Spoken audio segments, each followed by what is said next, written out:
Ayun, hello guys. So, ngayon, nandito kami ngayon sa Lawihaw. Galing kami sa magsimba. Dito kami nagsimba sa Lawihaw National High School. So yan, tatalakayin ko lang sa inyo guys bakit bihira na ako mag-upload sa YouTube. Kasi nung una, medyo masipag ako kasi maganda ang bigayan ng dollar sa YouTube.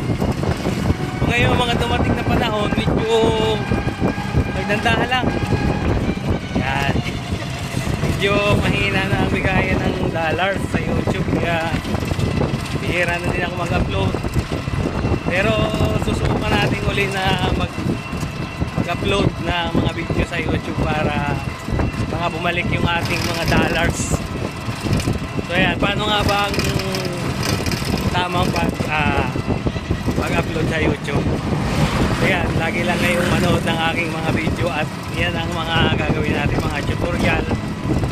Kasama ko nga pala si Taper Page, si Erjan. Yan ang aking cameraman natin, galing ko na. So ayan guys, pauwi na tayo. Gamit nga pala natin ngayon yung Mitsubishi e-bike. Dahil mahal lang gasolina, hindi na muna natin gagamitin yung ating mga sports car.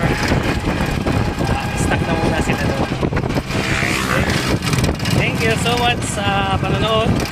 Yan, nakita nyo na naman ang kapulian ni GR Bikes Vlog. Okay, bye bye guys.